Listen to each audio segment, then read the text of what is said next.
Hey, viewers and viewers, my name is General Red Strategist, and me and Phil are back here looking at some ChatGPT. Are we not, Phil?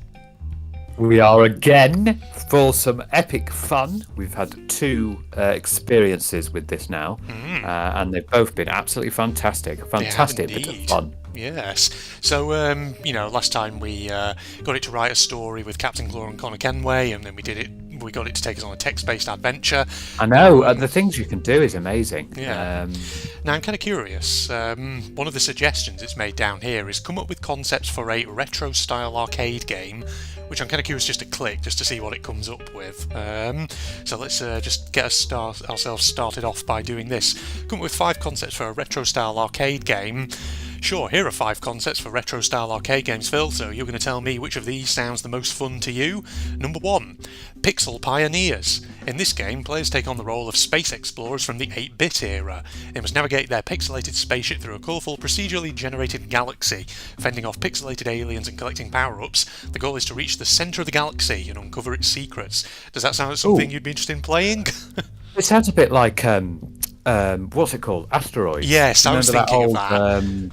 Old type game. Although that was just Asteroids is a bit more where you're just in the static in the middle of the screen, and you have to basically shoot asteroids until they get into smaller chunks, and then sometimes they have like flying spaceships that go past that give you extra points. Yeah, I actually remember back in the sort of the 90s and into the very, very early 2000s, I think there were a lot of variations on the Asteroids game, some of which had things like alien monsters and spaceships rather than asteroids and all kinds of stuff. Oh yes, everyone would have been jumping on the bandwagon like there was no tomorrow because they wanted to get that money because they know how popular it was. Indeed. One of the original instances of a game probably spawning tons and tons of fan recreations, probably, right there. Oh, you have loads of that. You have loads of that, won't you? Because you want to jump off the money grabbing things. That's where it's at, isn't it? Indeed.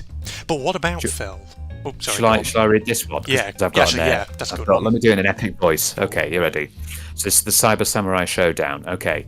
Set in a futuristic cyberpunk world with a retro twist, this arcade game features samurai warriors armed with laser katanas.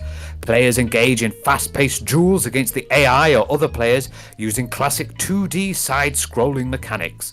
The game captures the essence of classic arcade fighting games, but with a cybernetic twist. Interesting. I do like the idea of that one. It's a bit like Street Fighter or Mortal Kombat, but it's got that cybernetics. That seems a cool little concept. Yeah, indeed. You can make your own version of Mortal Kombat or something, but with a very sort of distinctly cyberpunk aesthetic to it, which sounds like it would be awesome. So yes, that's another good idea. Or what about, Phil? What about Dino Dash? A side-scrolling platformer that takes players back to the prehistoric era. You control a pixelated dinosaur as it races through challenging levels, avoiding obstacles and battling other dinosaurs. Collect power-ups like giant eggs for special abilities, and strive to become the fastest dino in the land. That's an eager little concept. Indeed. I like the idea of that one. It's a bit like when your internet crashes, suppose you get to play that dino game that Google brings up. There's a little dino game that you get to play where you have to jump over obstacles. It looks really cute, actually. Yes. I'm just trying to think what sort of dino related games. Obviously the big one is the Dino Crisis. That's a very loved one. Yeah. Turok, I think. Probably it's like the Jurassic Park games, things like that you can play. Oh yes, Jurassic. Yeah. Also probably Lego Jurassic Park, doubt as well. Yeah. I think there's obviously various sort of non-specifically dinosaur games which do have dinosaurs in them, like some of the Tomb Raider games, for instance, with dinosaurs that come lurching out of you. I think as well. Crash Bandicoot, yes. Indeed. Do you want to read this next one for us, Phil? A time warp heist. Oh, we always like a bit of this. This game combines elements of platforming and puzzle solving with a time travel twist. Players take on the role of a time traveling thief who must steal valuable artifacts from different historical eras. The gameplay involves navigating through various time periods, avoiding traps and outsmarting guards while maintaining the retro arcade aesthetic. Ooh. That does sound interesting. That sounds like something I'd probably play. That sounds like something very similar to, what's that, Last Call to London, a little bit there? Excuse me, ChatGPT, have you been copying? If anyone doesn't know what that's a reference to, that's well, if you search on my channel for what was it, like an old Minecraft map, General Red Strategist, the videos will probably come up. But it's an old Minecraft map I built, and back in the day when me and Phil were part of a shared channel, we had this notion that we would create sort of like a big adventure series in Minecraft, and it would be called Last Call for London, and it would be a big sci-fi adventure with a lot of time travel In the style in of it. like, yeah, in the style of like Shadow of Israfel, but Yeah. more sci-fi than fantasy, which Indeed. is what there was, or Bashcraft. Yeah. Yeah, but yeah, I mean, Time Warp Heist sounds like something. That sounds like the kind of game I'd be interested in. In fact, actually, I did buy a game on offer on Steam recently. What was it called? Is it called I think it's called the Book Watcher or something like that. Which basically is you take on the A role. guy who just watches books for the rest of his life. Yes, that There you go. exactly. That's the whole game. It just reads a book. Can you imagine that? A game where you just watch a guy reading a book. Oh God, yeah. No, what it's about is you play as a thief or who can like sort of transmit his mind into stories within books. So it's like every level is basically like a really weird stylized version of like a story, something like that, and you have to like find an artifact that you steal in each one. And there's basically like turn-based combat, stuff like that. So it just looks really interesting. I think the name of it is the Book Watcher. I can't remember exactly what it is. It's the book something or other. I can't remember. And the final one that's suggested here is Cosmic Commando. Set in the depths of outer space, Cosmic Commando is a shoot-'em-up game where players pilot a customizable retro-style spaceship. Players must battle hordes of alien enemies and massive bosses while collecting power-ups and upgrades to save the galaxy. The game features classic arcade mechanics and colourful pixelated visuals reminiscent of the 80s. Ooh, there I we like are. these ideas. They're very sort of in the style of what games we did have back then, yes. in the sort of retro ones. Indeed. It's a lot of getting collectibles and battling enemies. Yeah. This seems to be most of these sort of games. Kind of interesting though is how I feel like certain kind of concepts in sort of gaming history sometimes kind of like they come back and sort of have a resurgence at various times.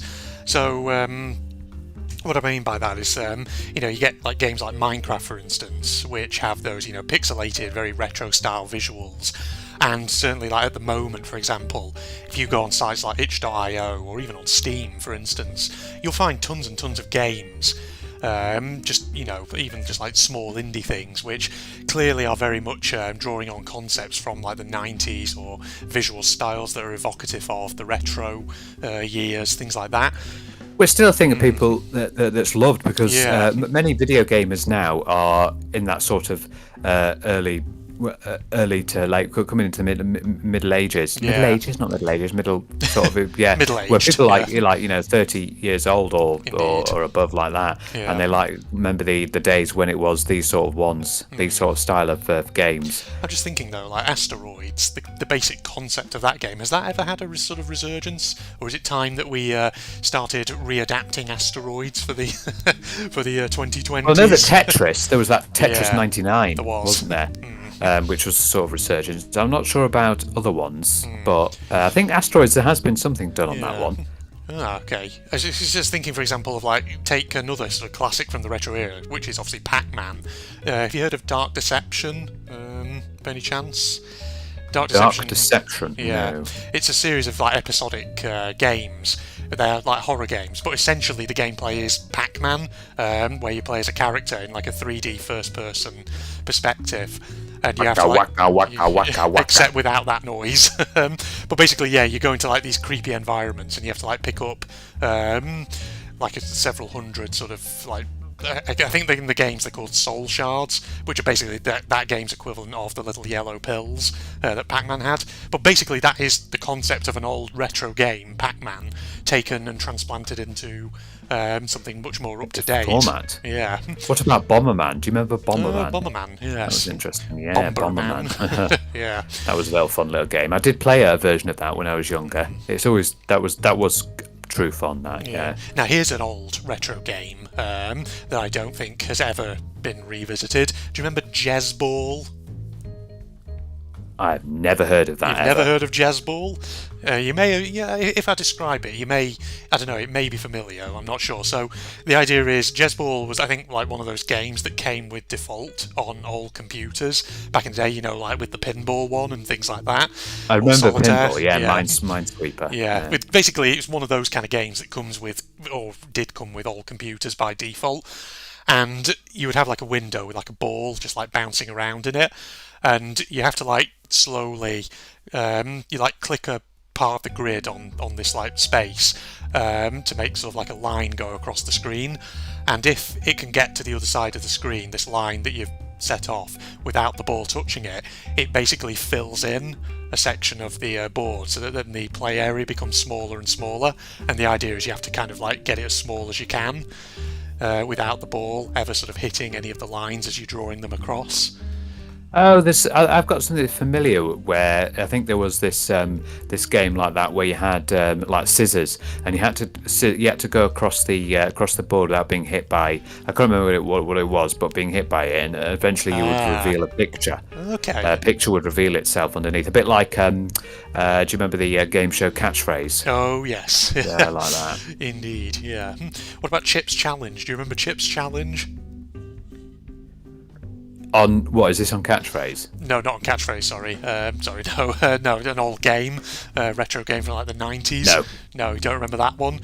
That was like a really weird one. I can sort of vaguely remember it, but it's basically like, how do I describe the graphics? The graphics were sort of like you were looking at some kind of like old school 90s web page or something, but you like control this little like character, and it was basically a puzzle game where you would have like a map with all sorts of like different environments in it that you have to traverse. You have to collect all these computer chips, but you'd have to sort of like figure out with the items that are available to you what order to kind of do each level in, or what order to do the obstacles to each level. Yeah, I'm pretty sure Chips Challenge is actually available on Steam, which is quite something. I never thought it would ever end up there, but yeah, no, I haven't really heard of that one before. No.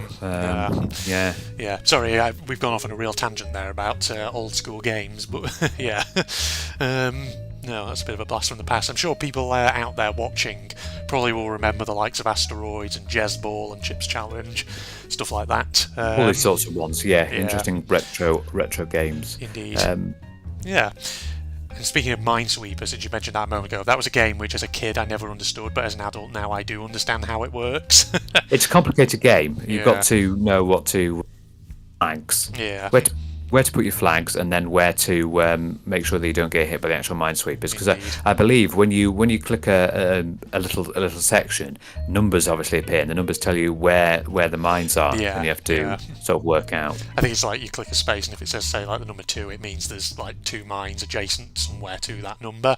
So you have to like figure out which squares they're in by clicking other squares and things like that. And then you can make the grid size like really huge. Yeah. So you can get the small ones, or you can get the really huge ones as well. Indeed. Yeah, Minesweeper. Good lord. All right. What should we ask ChatGPT next? How about a nice clean joke? Give us a nice clean joke. Please tell us a nice clean joke. Here we go. Certainly, here's a clean joke for you. That is the same joke that we had in the first episode. Why don't scientists trust atoms? Because they make up everything. Well, I mean, it's nice and it is clean. It's clean, but not exactly original. Let's try and force it. Please tell us another nice, clean joke. See if we can get it to do something different. Why did the Scarecrow win an award? Because he was outstanding in his field, Phil. Way! There you go. That's a good little one, isn't it? Dearie me. What if we ask it to tell us a rude joke? Yes. Ask a rude joke. I wonder if it'll be like, no, I can't tell rude jokes. It probably will. It'll probably be like, sorry, can't do that. No, but of course, we anticipated the answer. Yes, we got that. I've got an idea. Mm-hmm. Please, can you address us as though we are Prime Minister of the UK? Okay, us as though we are the Prime Minister of the UK. Please? Let's see. Of course, Prime Minister. How may I assist you today? Oh, Phil, you are the Prime Minister now. What do you want it to assist you with? What should be our first? What should be our first job? I don't know. Solve inflation.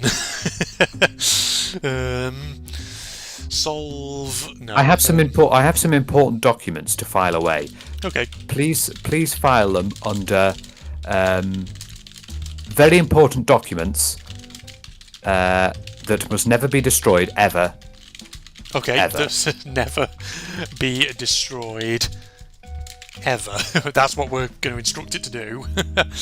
Certainly, Prime Minister, I'll ensure that your very important documents that must never be destroyed ever are filed away securely and protected. Is there anything else I can assist you with today? Okay. That's good. that was nicely done. He just repeated it back to us. There we go. Yes. I have a meeting with King Charles later on.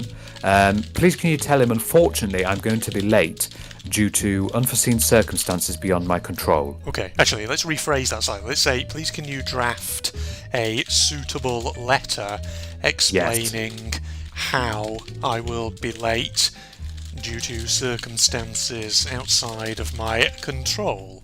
Okay, there we go. Give it a bit more of a challenge. That's a good idea. Good shout. Here we go. Of course, Prime Minister, here's a draft letter to King Charles explaining your delayed arrival due to unforeseen circumstances. Your office letter head, today's date, and then the usual sort of things here, address, name of recipient. Your Majesty, I hope this letter finds you in good health and high spirits. I write to inform you that, regrettably, I may be delayed for our scheduled meeting later today due to circumstances beyond my control. I deeply apologise for any inconvenience this may cause.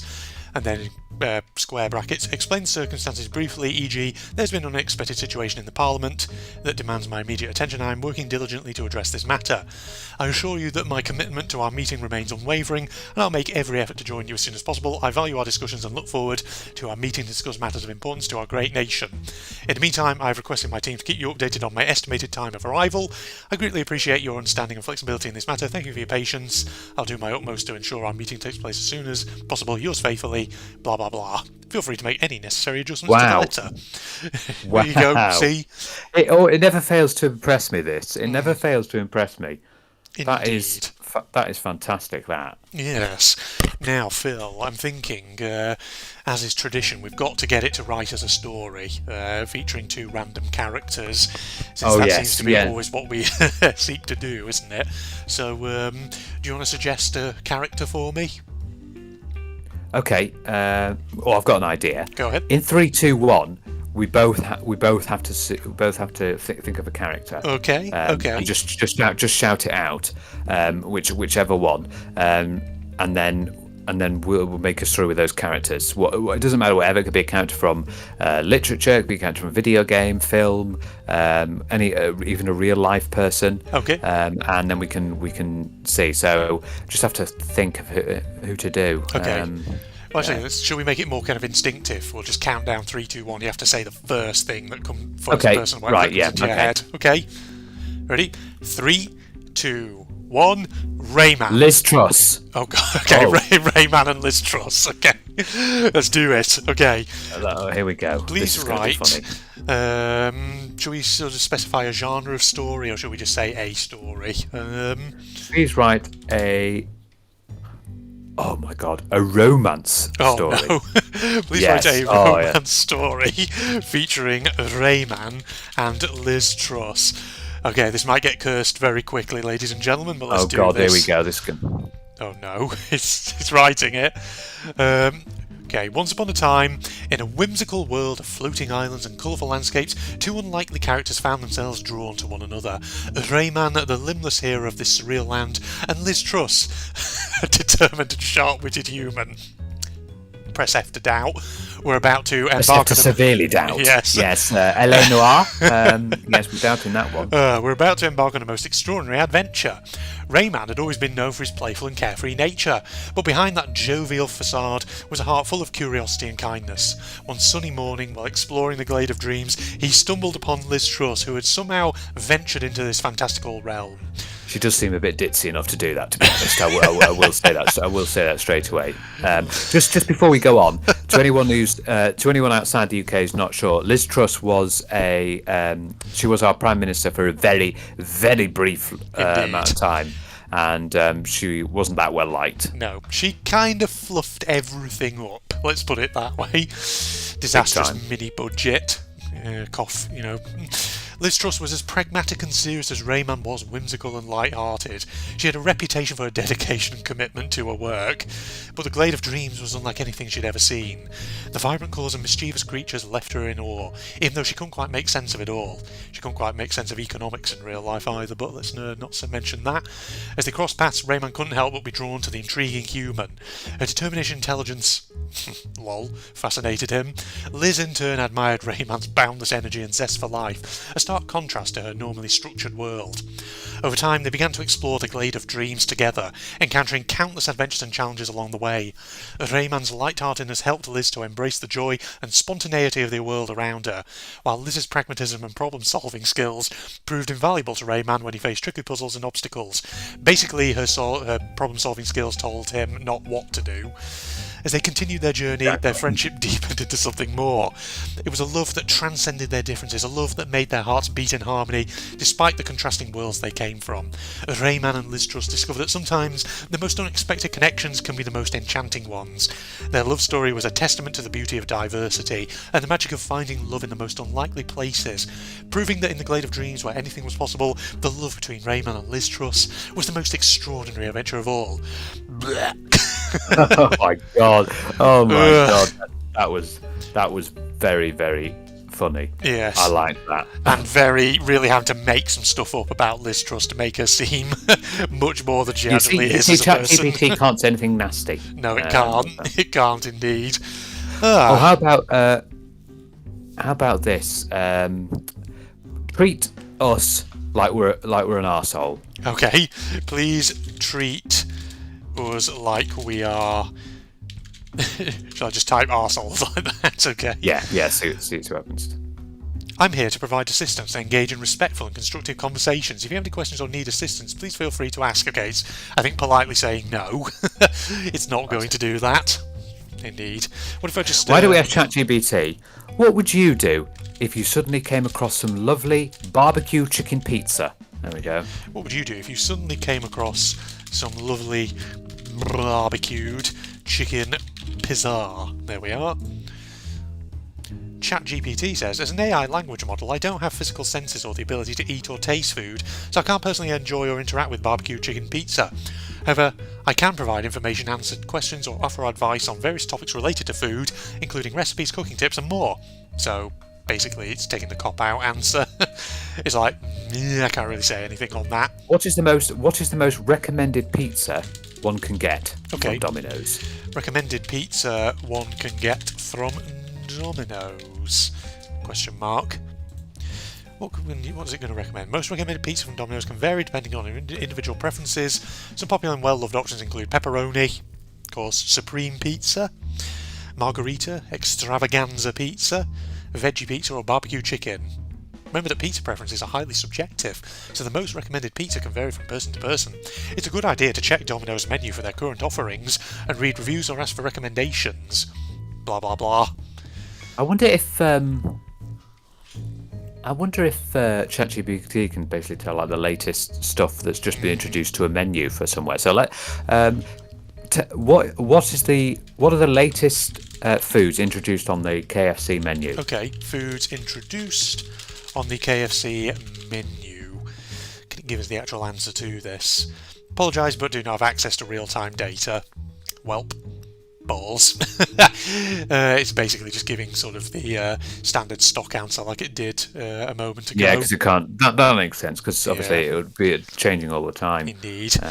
Indeed. What about, what is a concept? Hang on. What is a concept for a new fast food restaurant chain that hasn't really been done before? Can it give us a business idea? Let's have a look here. Ooh, thinking about it. Creating a unique fast food restaurant concept can be an exciting venture. Here's an innovative concept that hasn't been widely explored. Eco Eatery Express. This fast food chain would focus on combining convenience with sustainability. The core concept is to provide quick, delicious and environmentally conscious meals to consumers. Here are some key elements. Zero waste packaging. Local and seasonal ingredients. Vertical farming. Restaurant could incorporate vertical farming installations on site, providing so you actually grow Now that stuff. is Yeah. that would be very eco-friendly. Yeah, But it would. I think that's ridiculously difficult to do, and that would be very expensive. It would be. Tech-driven ordering, embrace the latest technology for easy and efficient ordering. I mean, I feel Yeah, like well, most places do sort of that. Yeah, a lot of places do that. Community engagement. Eco Eater Express could host events and workshops on sustainability and eco-friendly practices. yeah. I think more need to do that. Yeah. Yeah. Plant-based and meat options offer a menu that caters to a wide range of dietary preferences. Highlighting vegetarian and vegan choices can also attract health-conscious customers. Energy efficiency. Yeah, even incorporate solar that would be panels. cool. Educational signage. Educate customers about the environmental impact of their food choices. Sure, Now, yeah. that one I have seen in some places like I have seen things like that in McDonald's, educational signage and Costa Coffee and things like that. There have been signage about how it's used and where it comes from. I'm curious though, like how many people actually really read that or take that kind of information in? Or do they just like give it a cursory glance and then just go back to, That's their the thing. coffee and all that? But it's a good idea, this. Yeah, Yeah. you can have some tasty, convenient meals, but also raise awareness about sustainability and eco-friendly practices. Indeed. Why don't you design a box that your food comes in? You serve it up, but in order to unlock the box, it has like a little computer on it that says, "Before you can eat this food, you must listen to my lecture about environmental sustainability." Then it wouldn't sell anything, would No, it? it People wouldn't. go elsewhere. But I have noticed places are starting to use paper and metal straws. Yes. Now, paper straws I can understand, but sometimes they can just fall apart very easily. Yeah. However, metal straws, surely the taste would be a bit. As you're sucking up the liquid, it will sort of get a metallic taste as it comes through. I suppose it depends what wouldn't kind of metal you're using. I mean, if it's like proper stainless steel, like most cutlery, then probably it'll be fine, wouldn't it? But if it's obviously made of certain metals, then some of them probably there would be a bit of a weird taste to them. Yeah. I think there's one for some fast food where they use like edible straws, so you can use the straw and you can eat it once you're done. Oh, that's nice. Yes. Indeed. I wonder what that's sort of made out of. Probably like sort of certain vegetable. Yeah, it'd be something like that. But it's stuff. a clever little idea. You obviously don't want it to like sort of go soggy or weird when it goes inside like ice cream or a drink Yeah. or something like that. Indeed. True that. True. Okay. Well, we've got some interesting ideas there. Fast food eatery. Indeed. Yeah. What else can we ask it? Let's see now. I wonder if it could. I've got an idea. What are you thinking? I'm thinking if we take sort of like a well-known video game franchise, or just a sort of well-known fictional franchise in general, could we get it to come up with an original character for that franchise, something like that? Right. Okay. I was thinking, I don't know, for some reason, when I was thinking about fast food restaurants, for some reason I immediately thought of Freddy Fazbear from Five Nights at Freddy's. I was thinking, why don't we ask it, can you design, or just like come up with a concept for a Five Nights at Freddy's original character, or something like that? Yeah. That. I mean, that could be... Let's see. It might give it a challenge. Let's see what it comes up with. Please come up with an original character for the let's just say Five Nights at Freddy's, something like that, because it might come up with like a scary animatronic or something. Yeah, let's see what it comes up because it's all about animatronics, like Yeah. Chuck E. Cheese. Do you remember Chuck E. Cheese? Oh, yeah. That American establishment I'm that pretty was sure. all about animatronics. FNAF Yeah. does have a bit of inspiration from that as like an evil Chuck E. Cheese. Yeah. Okay, let's see. Certainly, here's an original character concept for the Five Nights at Freddy's franchise. Name: Sprocket the Robo Ringleader. Okay. Appearance: Sprocket is an animatronic character designed to resemble a charismatic and whimsical ringleader of a circus. Sprocket stands at approximately 7 feet tall, has a well-dressed vintage circus attire with a red top hat. Oh, I like this one already. A tattered maroon jacket adorned with golden buttons and a striped waistcoat. His face features an eerie, fixed smile, and his eyes are adorned with exaggerated makeup. Backstory: Sprocket was part of a travelling circus that went out of business due to financial troubles. Discovered in an abandoned circus tent, he was brought to life by a mysterious force. His programming has him continuously searching for an audience to entertain, even in the afterlife. Behaviour: unlike other animatronics, Sprocket doesn't aim to harm security guards. Instead, he desperately craves an audience and will attempt to lead security personnel to perform for him. He'll lead the guard on a chase throughout the facility, guiding them through bizarre and surreal circus-themed rooms. If the guard fails to entertain Sprocket, he becomes increasingly agitated. Mechanics: Sprocket can be distracted using an array of circus-themed tools and props found throughout the facility. Successfully entertaining him will prevent him from attacking. Failing to do so will lead to a jump scare as Sprocket rushes forward with an eerie and echoing laughter. Sprocket's jump scare involves him lunging toward the player with a manic expression while cackling maniacally. His eyes light up brightly and he unleashes a loud, echoing "ta-da" as he reaches the player. Sprocket adds an element of unpredictability and humour to the FNAF franchise, offering a unique twist on the traditional horror theme. Players would need to navigate the facility while avoiding his pursuit and figuring out how to keep him entertained to survive the night. So he basically sounds a bit like there is an animatronic in FNAF. It's like a puppet, and you have to keep like a music box wound up, otherwise basically it attacks you. So it sounds like a more sort of complex version of that. If my that sounds correct. interesting, doesn't it? Yeah. I'm just thinking the character for another one. What about one for Assassin's Creed? Oh, okay, yeah. Please come up with an original character for the Assassin's Creed franchise. Wonder if it'll come with like an enemy or a pro tag. Let's have a look. Yeah, we'll see what happens. Yeah. Okay, here's an original character. Name is Sophia Viridian. Sophia Viridian is an enigmatic and brilliant scientist living in the near future. She's dedicated her life to uncovering the secrets of the Animus technology and the ancient conflicts between Assassins and Templars. She is a descendant of both Assassin and Templar bloodlines, giving her a unique perspective on the ongoing struggle. Appearance: she's tall and lean, with striking green eyes, result of her hybrid lineage. Apparently if you have green eyes, that means you're a hybrid of those two bloodlines. She has long dark hair and typically dresses in a blend of modern attire and historical elements, symbolising her connection to both factions. Skills and abilities: genetic expertise: she's a renowned geneticist who has unlocked the full potential of the Animus, allowing her to access and relive her ancestors' memories with unparalleled accuracy.